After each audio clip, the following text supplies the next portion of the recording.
Okay, hi everyone. This is going to be the first video for the Chapter 9 PowerPoint.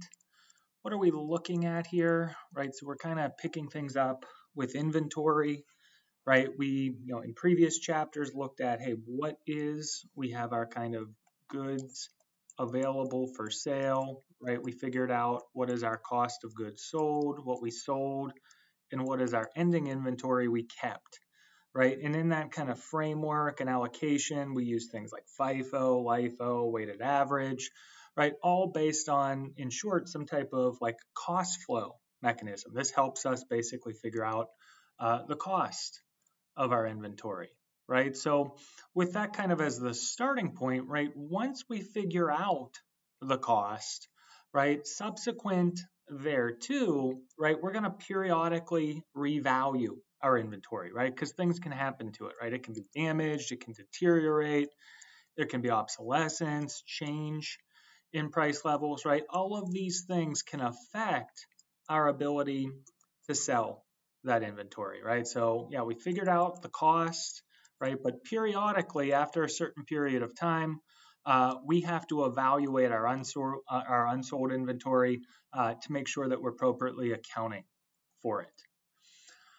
Okay, so we have here two approaches to inventory write-down, right? So what this means is whenever we do that revaluing, if we find that it's not worth as much as we're carrying it at, we're going to have to write it down. You don't always write it down, right? It's whenever you do the comparison, if it's lower, what you're comparing it to, then you write it down. In this framework, right, we have two different systems. Right? Essentially, we have lower of cost or NRV, and we have lower of cost or market. Which one you pick, System 1 or System 2, depends on basically your inventory costing method. If you use LIFO or something called the retail inventory method, which we're going to learn about this period in this PowerPoint, then you would use lower of cost or market. Anything else, you're using lower of cost or net realizable value. Okay, so what's the setup here, right? Both of these are frameworks to potentially reevaluate our inventory. Depending on which cost flow mechanism you use, that tells you whether you use one or two. Both of them, if you do write it down, you don't always write it down, but if you do write it down, are going to have the same journal entry, right? We're essentially going to do like debit, cost of goods sold, credit inventory to take the inventory down. The difference between the two systems essentially is the numbers that go into that journal entry, how we calculate the write down. Okay, so we're looking here at System 1, lower of cost or net realizable value. So hey, maybe we used FIFO to calculate our inventory. We would use this, right? Anything other than LIFO or the retail method, you go down this pathway, right? So essentially what we're doing here is we're comparing the cost with the net realizable value, right? The net realizable value is essentially what you can sell this thing for minus any kind of selling fees, right? So if you've ever sold anything on like eBay, right? Maybe you sell something on eBay for $100, but hey, eBay, once they're cut, right, you got to pay them a fee, right? The NRV in that case would be $90, right? Maybe we have this on our books after we ran the numbers with FIFO. It's at $1.10, right? So you basically, step 1 is plug these two in. Step 2, what's smaller, 110 or 90? Oh, it's 90, right? We got to now write it down, right, in there. So that's what this is saying. When NRV is lower than cost, we need to then make the journal entry. We got to write it down. If we change the facts, right, instead, let's say that the cost was at 70, right? Well, what's the smaller here, 70 or 90? Oh, 70 is smaller. It's good to go, right? If that's this guy right here. If cost is lower, no adjusting journal entry is needed. Just keep it where it's at. Hey, you're fine. So this framework, right, what we do is it's not too big, right, or it's not too hard, right? We compare cost, what we have it on there for, with our NRV, right? You can see cost, NRV. You pick the lower of the two. 50 versus 80 is 50, right? You can do this at kind of the item level, right? So say, I don't know, I know people like Pokemon, it's not inventory, right? But if it helps you learn, that's fine, right? Say you have like a Charizard, right, in your inventory, maybe you sell Pokemon, right? It cost you 50,000 and its NRV is 85. That's great, right? This better be like a first edition Charizard for 50,000. Right? You could do it at like the item or the Pokemon level, right? Alternatively, you could do it at kind of the category level, right? If like A and B, maybe it was a Charizard and then another fire Pokemon, right? I don't know many fire, maybe it's a Charmander or something, right? Or the pony with the flames. I don't know all the Pokemon. Don't kill me here because I don't know all the Pokemon, right? But the idea with this is, hey, all our fire Pokemon, we could do it. You know, we add up our total cost, all our total net realizable value. That's our inventory. We're selling those, right? The smaller of those two is 150, right? So we can do it at the individual level, at the category level, or we could do it at kind of the whole shooting match level, right? The total amount down here, right? That guy's not total right there. The bottom one, total, right? We basically foot all of these, right? 415 versus 431, right? So this would be like the functional equivalent of the entire Pokemon binder, right? We add them all up, our cost, we add up all the net realizable value. There you go, right? So in this case, right, if we were to do it on the individual level, right, we just did it one by one by one, right? We have it on there for 415. The smaller of the two, whenever we run the analysis, like, you know, bam, bam, bam, bam, we're at 395.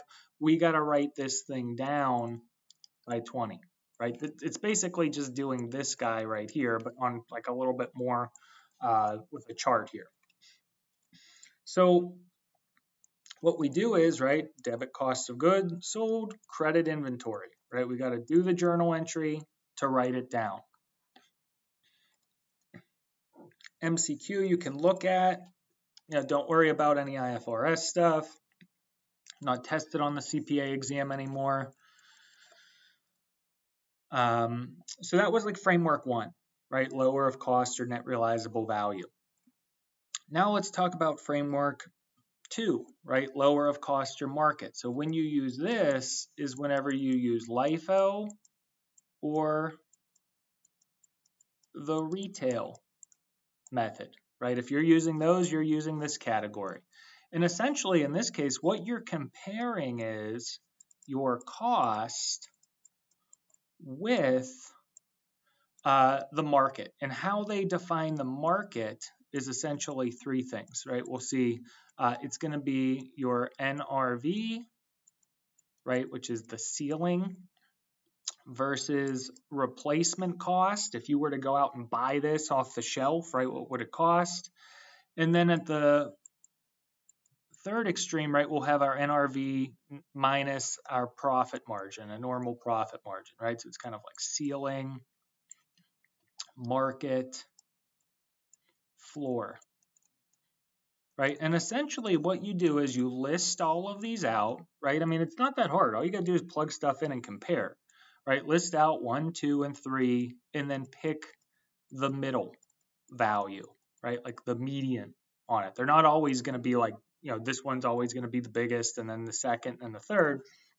They could have different values, right? So this slide, you can look at it, right? It's saying, hey, here's how we get the NRV, right? Once you get that 85 grand, you back out a normal profit margin. There's the floor, right? So it's like ceiling, replacement cost, floor.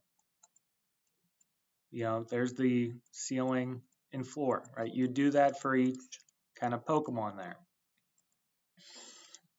Then once you get that, right, you're comparing your cost with the middle of those three values, right? The middle of 1, 2, and 3, right? So it's like here we have replacement cost, ceiling, floor, right? So figure out 1, 2, and 3, right? Replacement cost would be given to you, right? It's replacement cost is different than cost, by the way. They're not the same thing, right? Like 50 and 55. Cost here is what we paid in the past. Replacement cost is if we went like right now and we bought it, what would it cost us to replace it? Okay, so you run the analysis, right? So it's like 55, 85, 65. Well, if we were to put these in order from smallest to biggest, right, it would be 1, 2, 3. What's the middle of those, right? The middle of 1, 2, and 3, 65, right? Okay, so 97, 90, and 66. If we were to put those in order from smallest to biggest, it would be 1, 2, 3. What's the middle? $90,000, right? So you just carry that number over. Then you compare your cost with that middle value, right? So 50 versus 65, 50 is going to be smaller. 100 versus 90, 90 is going to be smaller, right? If we were to do this, right, and again, you can do it at like the individual, the category level, but if we were to look at it from a total level here of 415 versus 387, right, we have a $28,000 adjustment that we need to do there.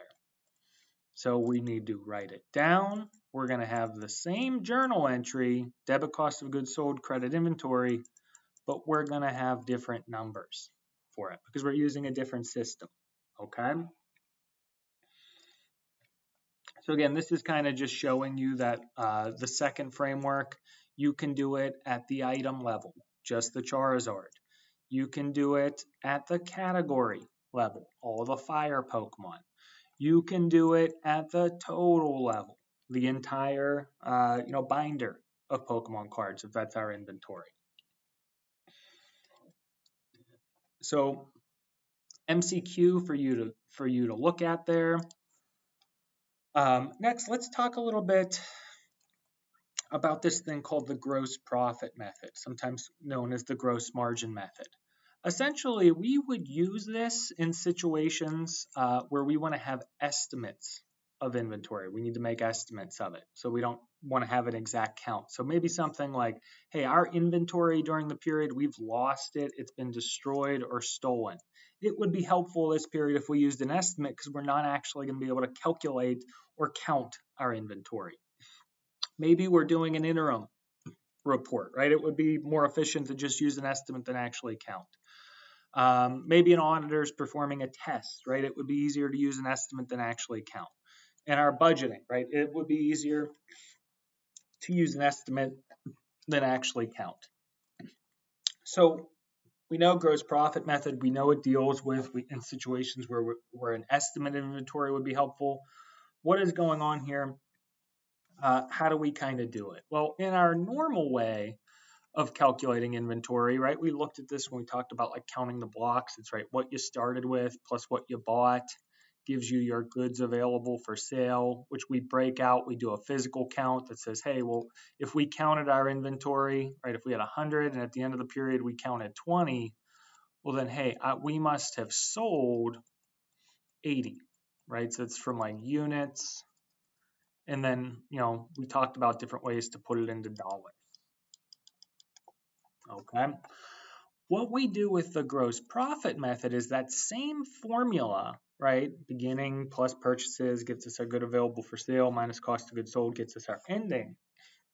The difference here is we're not using a physical count, right, to break out our goods available for sale. In other words, we're going to use an estimate to figure out our cost of goods sold, right? And then once we figure that out, right, we can figure out our ending inventory just as a plug.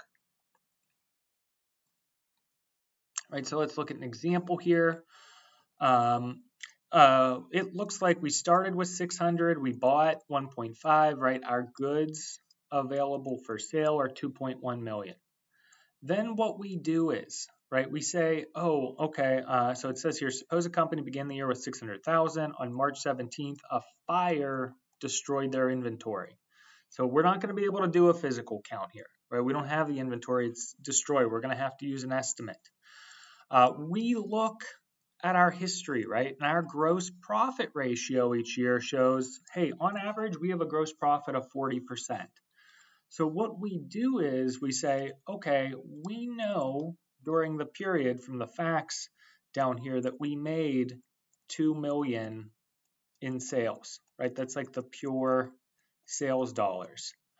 Of that amount, right, 40% of 2 million, right, $800,000 is going to be the profit we made on it, right? Well, that means that the cost of the goods we sold is going to be 1.2, right? Essentially, we take our sales, which is like real puffed up, we back out the profit portion, that gets us our cost of goods sold for 1.2, right? So 2.1, 1.2 is cost of goods sold.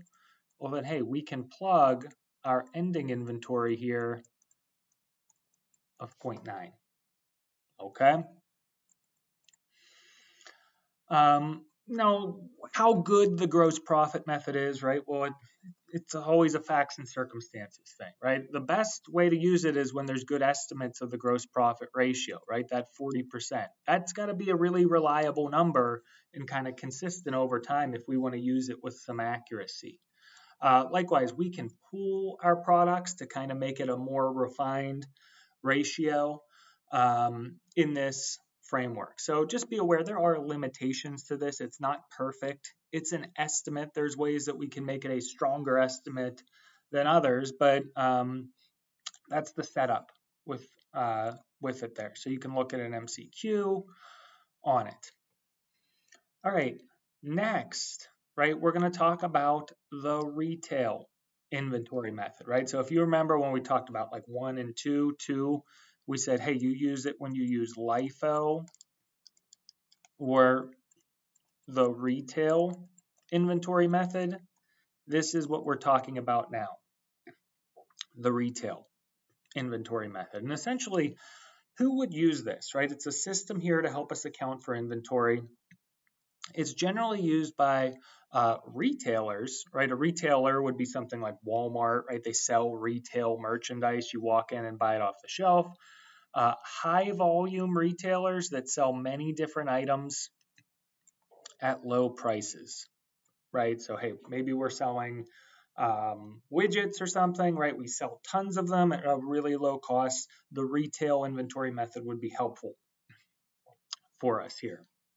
And essentially, as it has here, right, companies track purchases during the year at cost and retail prices to estimate, right? So we're dealing with an estimate here again, ending inventory and the cost of goods sold.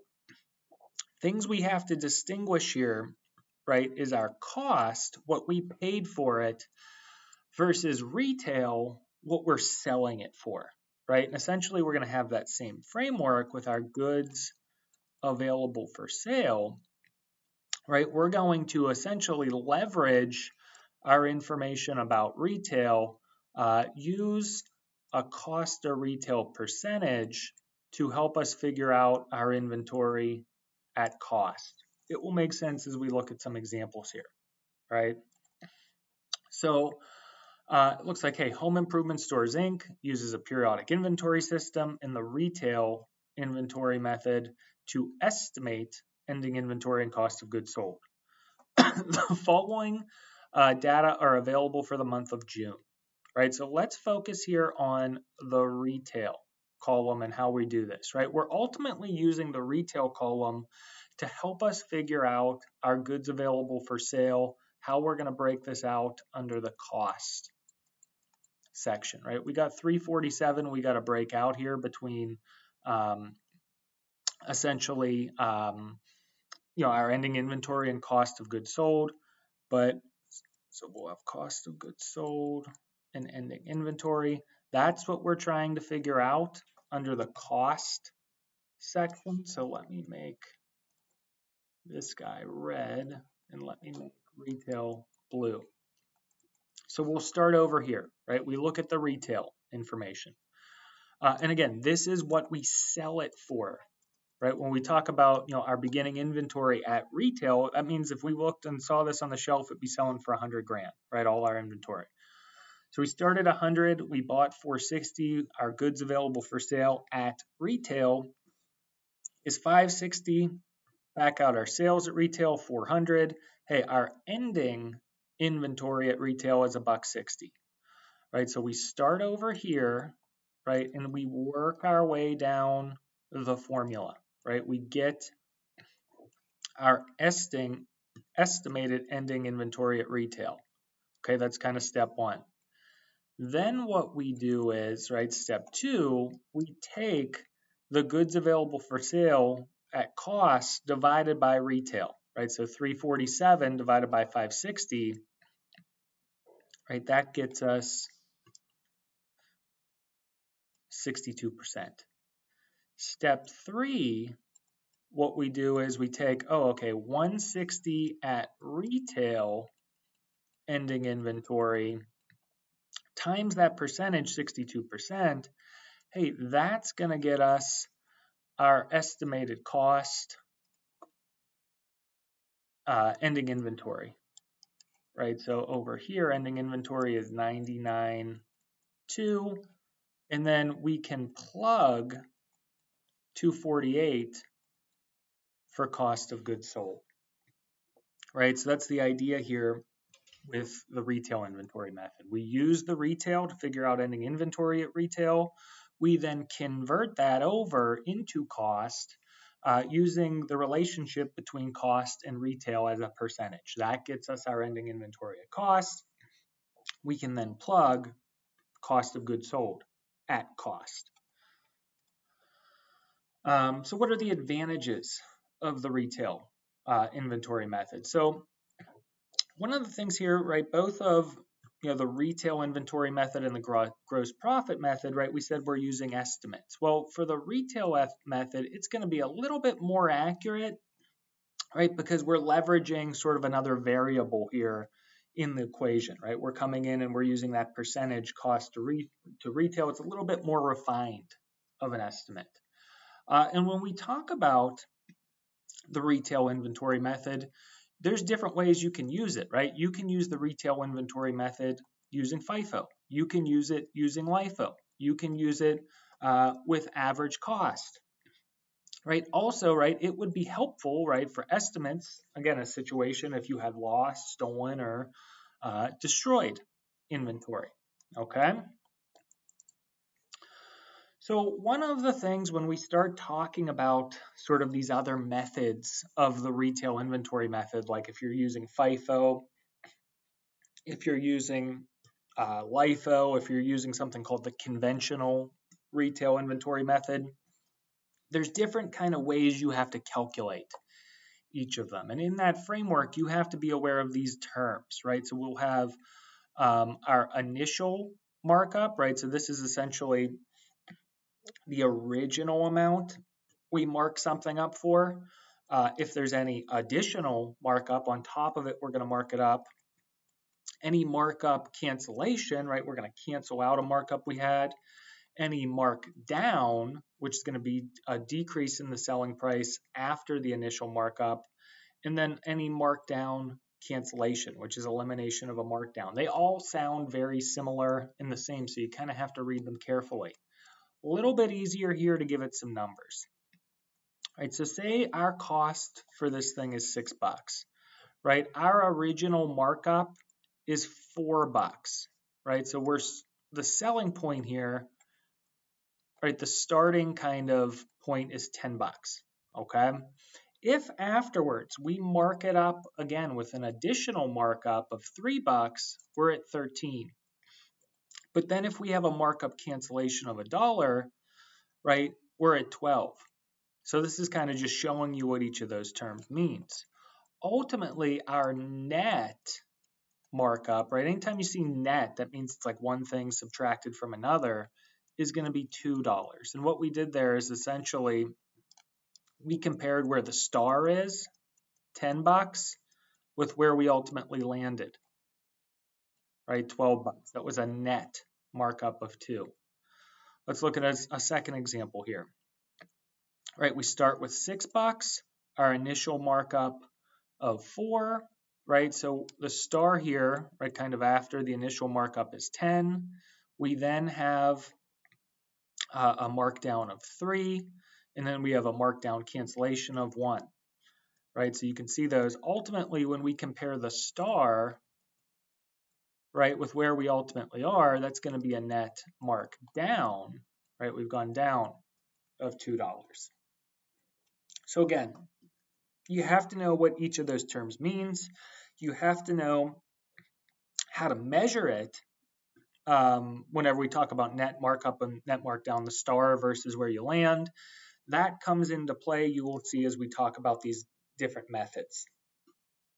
Right, so we're still in the retail inventory method, and we're looking at the different cost flow methods with them. Okay, so they give us a fact set here, right? Kind of similar thing with the home improvement store. The following data is available. We're going to use this data as kind of a starting point, right? Consistent data for 3 different or a couple different scenarios here, right? So we have our cost, right? What we paid for it versus retail, what we're selling it for, beginning plus purchases. Be aware, right? Now we're using those markups and markdowns, right? The net markups and any net markdowns, how we measure it from that kind of star to where we landed. Then we have our net sales, right? Some of these things, right, like the net purchases, be aware of the star. That's going to be at cost, less returns, plus freight in. We got the star at retail, original selling price of purchased inventory, less returns at retail. We'll talk a little bit this at the end, like what goes into these. But for right now, just be aware we're looking at the retail inventory method. It deals with estimates. We're going to compare our costs with our retail. We have markups and markdowns in the equation now. We're going to start with the retail inventory method using average cost. So what's going on here? Right, you can read down at the bottom what's going on. So it says, recall that the average cost method assumes that the cost of goods sold and ending inventory is a mixture of all of the goods available for sale. So we're going to use the retail method to approximate average cost. The cost to retail percentage should be based on the weighted average of the costs in the retail amounts for all goods available for sale. Mouthful for there, what are we doing? Right, we're going to start over here, retail. We'll run through the formula, right? We're going to do our beginning plus our net purchases and net markups less our net markdowns, right? That's going to give us our goods available for sale of 632, right? So what's new here is these guys are in play in the equation. They only come into play on the retail column, right? Did you notice here? There's nothing here in cost for any of these net markups and markdowns. They deal with, right, retail. When you mark something up at retail, or hey, we're marking down our sales prices, right? So at retail, we include those 632, back out 434. Hey, we're at 198, right? First thing we're going to do is run down the equation, now a modified equation with the markups. We're at 198. Then we will use, all right, step 1, step 2. We're going to use this guy right here, 404 divided by 632 to give us 64%. Step 3, right, we'll take the 198 times the 64%. That will get us our goods available for sale at cost with regard to ending inventory, right? So in other words, if we were looking at cost, goods available for sale, we're at 404 over there, 480. Of that amount, 126 is going to be ending inventory, and then we can plug our cost of goods sold, the 277, right? With, obviously there's the more specific numbers to it, but I'm just trying to show you what's going on here. So average cost, retail inventory method, pretty much what we looked at, right? You just run down, use the average of the goods available for sale there. Okay. Next up, we have the retail inventory method using the conventional retail inventory method here. So if we look at this, it says, recall from our discussion earlier that companies using the retail inventory method report inventory in the balance sheet at the lower of cost or market. Okay, we talked about that. Fortunately, we can apply the retail inventory method in such a way that the lower of average cost or market is approximated. This method is often referred to as the conventional retail method. And what we care about from this is it says we apply the conventional retail method by excluding markdowns from the calculation of cost of retail percentage. That is like the important line right here. What's going on is here, right, we're going to start with beginning plus net purchases and net markups. In other words, we will exclude temporarily markdowns, right? Then we'll have kind of a stop sign here for our goods available for sale, excluding net markdowns. That is what we use, right? That guy right there to get us the percentage, right? The 63.2. Afterwards, right, you're going to back out the markdowns. They don't disappear forever, right? We just don't use them up front in that percentage, right? So in the conventional method, you have the stop sign. If we go back to the average cost, you don't have the stop sign, right? The markdowns are still in that. So it's all just kind of one thing. Here for conventional, nope, you got to stop at the stop sign there, right? So similar setup, right? We'll run down, we'll get our ending inventory at retail. Step 1. Step 2, we'll figure out our percentage here with the stop sign. Step 3, we'll take our ending inventory, multiply it by the percentage, right? That gets us our ending inventory at cost. We can then plug and get our our cost of goods sold at cost.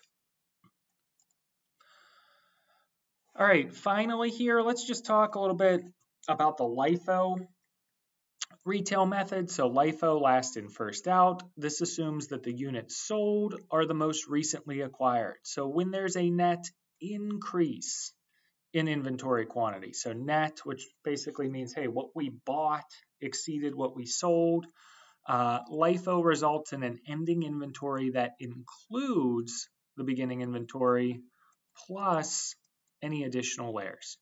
If it's a net decrease, LIFO layers are going to be liquidated. And one of the things to be aware of here is in applying LIFO to the retail method, we're going to assume that retail prices of goods remain stable during the period. Okay, so let's look at an example here.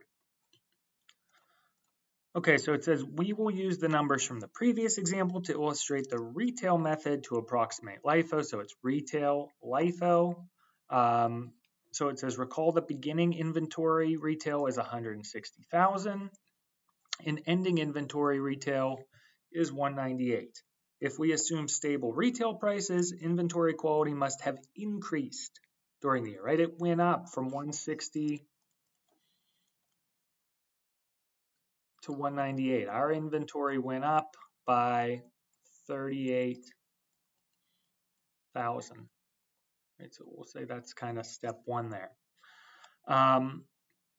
And so it says this means our ending inventory includes the beginning inventory layer of 160, 992 at cost, as well as some additional merchandise purchased during the pyramid. To estimate total ending inventory at LIFO cost, we also need to determine the inventory layer added during the period. When using LIFO retail method, we assume no more than one inventory layer is added per the period. If inventory increases, each layer will carry its own cost to retail percentage. So that's a mouthful. Let's see how we unpack this here. All right, first thing we do is we start in the retail column, right? We work our way down, right? There we go. There's our estimated ending inventory at retail. we know that the inventory has increased by $38,000 during the year, right? So we went from 160, it went up by 38, right? We ended at 198, right? So it's kind of first thing we got to do is figure out what we started with and then the current period's layer, right? Remember we said those layers is what you kind of add on.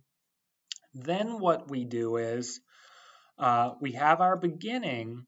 We got to figure out how to convert this over here, the retail at the beginning, using the beginning, right? We got to keep apples to apples, inventory cost to retail.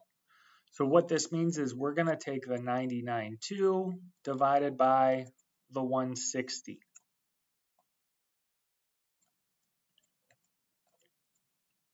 Right, that's going to get us 62%.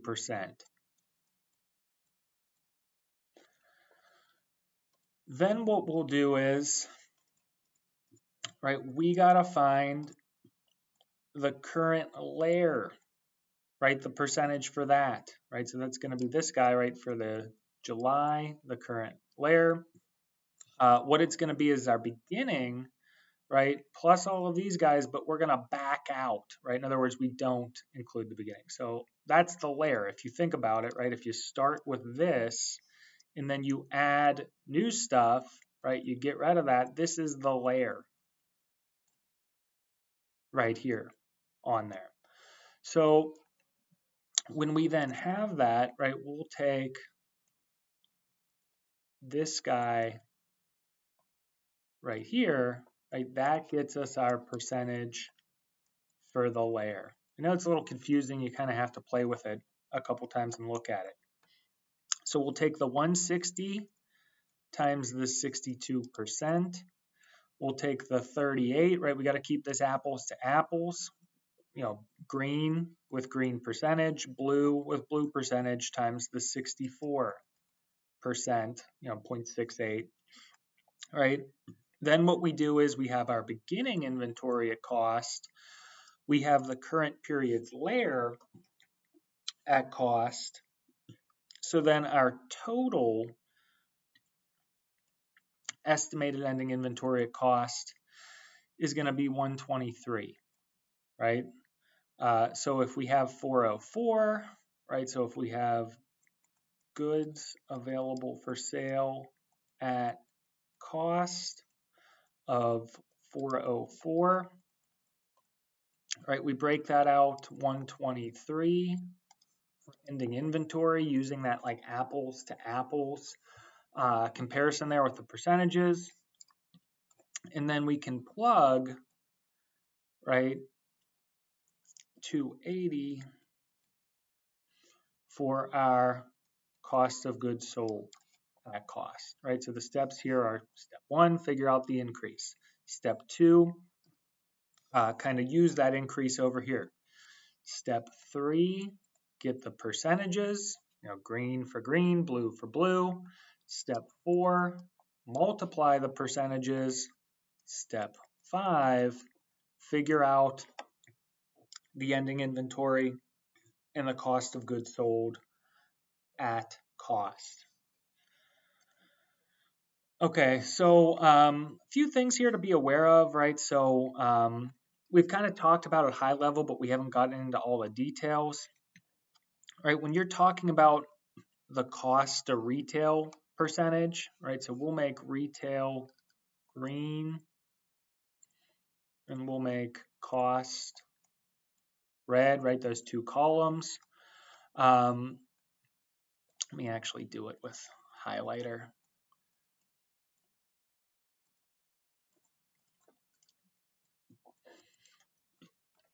Right, things like freight in, you're going to add that to the cost amount. Things like purchase returns, right, that's going to be deducted from cost and retail.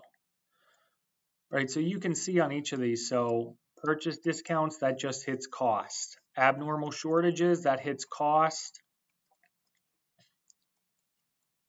and retail.